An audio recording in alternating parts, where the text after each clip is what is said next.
बिपिएफनि MCLA बिथांमोनाबो संग्रामी नेता जातीय सत्ता जातीय संग्रामजों फैनाय आरो दिनै बिथांमोना मोनसे आन्चलिक दल 2003नि उनाव 2005आव दानानै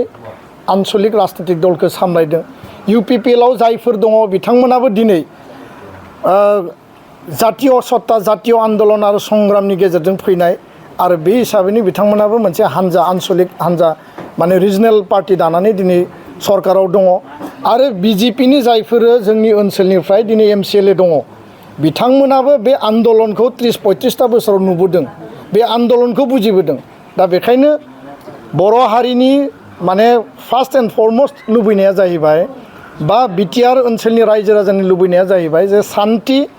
एकर्ड इमप्लिमेन्टेशना टाइम बाउन्ड आरो स्पिडि जानांगौ। जोंनि जि लुबैनाय आरो हास्थायनाया जाहैबाय 46 जि एमसिएलए दङ चिफ डेपुटि चिफ स्पिकार आरो इएम एमसिएलए गासैखौबो लाफानानै बिस्रा बयहाबो बिबान दङ जे एकर्डखौ मावफुंनायाव मोनसे गारां आरो मोनसे लामायाव फैनानै बिसोर बयबो खामानि मावनांगौ। अकल राजखान्थिनि थाखाय राजखान्थि खालामनायखौ जों मालाबाबो लुबैया। दुलाराय बर' फरायसा आफादनि मोनसे स्ट्रं आरो स्पेशल जे मोनसे हास्थायनाय आरो जे आपिल बे जाहैबाय जे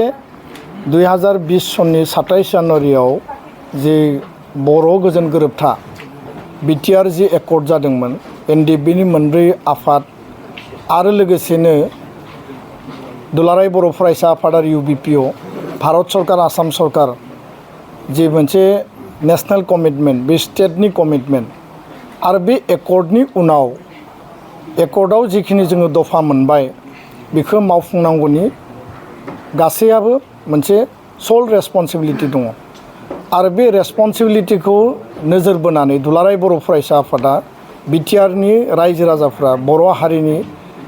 आफाद आरो गौथुम बा बयबो जेब्लाबो मोनसे मिजिं आरो आसा लानानै हाबा मावबोदों आरो हाबा मावलांदों।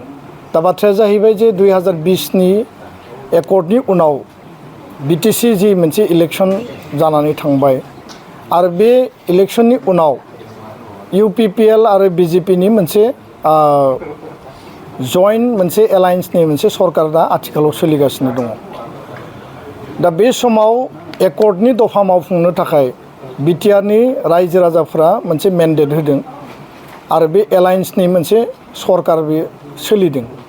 दा दुलाराय बर' फरायसा आफादा दिनै फिन खेबसेबाव जोङो रिटारेट खालामो जोङो फिन खेबसेबाव गोसोखांहोफिनदों जे बिटिआरआव आथिखालाव इउपिपिएल बिजेपिनि जि सरकार दङ आरो अपोजिसन हिसाबै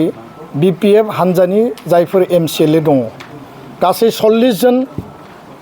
इलेक्टेड एमसिएलए रुलिं आरो अपोजिसननि सा 6 बेयाव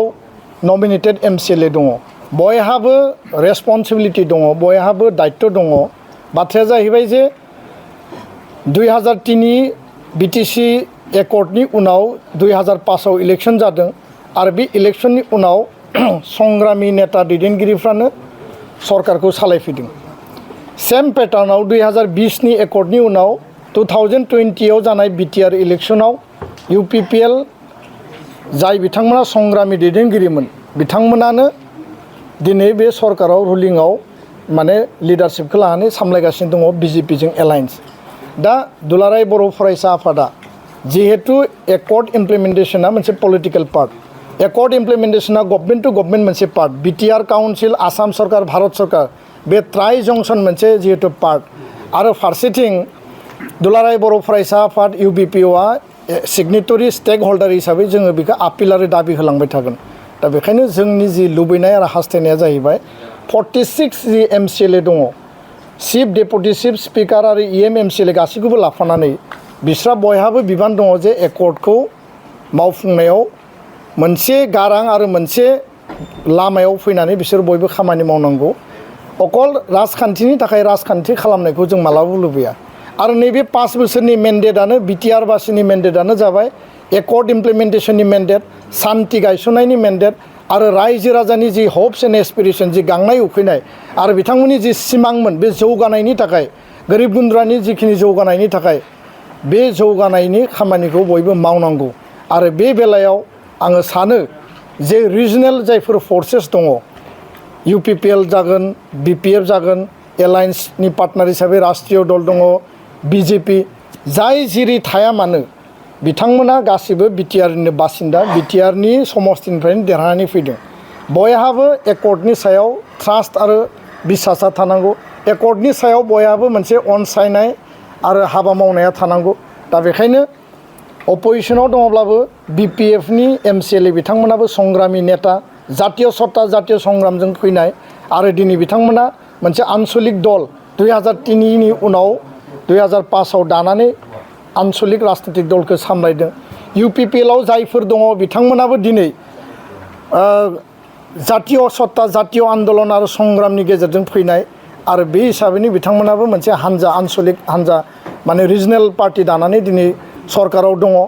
आरो BJPनि जायफोरो जोंनि ओनसोलनिफ्राय दिनै MCLA दङ बिथांमोनाबो बे आन्दलनखौ 30-35टा बोसोराव नुबोदों बे आन्दलनखौ बुजिबोदों दा बेखायनो बर' हारिनि माने फार्स्ट एन्ड फरमस्ट लुबैनाया जाहैबाय बा बिटिआर ओनसोलनि रायजो राजानि लुबैनाया जाहैबाय जे सान्थि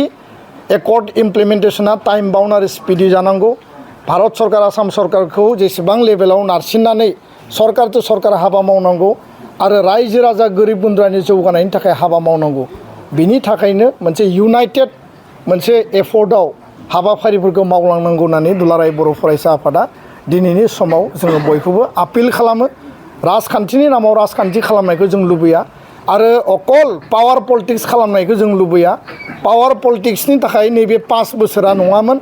आरो बेखौ जोङो मालाबाबो हास्थाया बे 5 बोसोर जि मोनसे एलायन्सनि सरकार बा एकर्डनि उनाव आन्दलननि उनाव दानाय जि सरकार बे सरकारनि कमिटमेन्टआ जाबाय पिस गायसननाय एस्टाब्लिशमेन्ट सुक्ति मावफुंनाय आरो गोरिब गुन्द्रा रायजो राजानि सिमां आरो आसा आरो बिथांमोननि जौगानायनि थाखाय खामानि मावनाय बे मोनथाम एजेन्डाखौ लानानै दानि आथिखालनि 46 नाम्बार्स जेसेबां MCLA दङ बयबो इउनाइटेड हाबा मावलांनांगौ आरो बे बेलायाव रिजनेल फर्सेस रिजनेल आन्चलिक दलफोरा संग्रामि मोनसे सत्ताजों फैनाय हिसाबै बिथांमोना बेयाव बांसिन बिबान आरो रेसपन्सिबिलिटि दङ।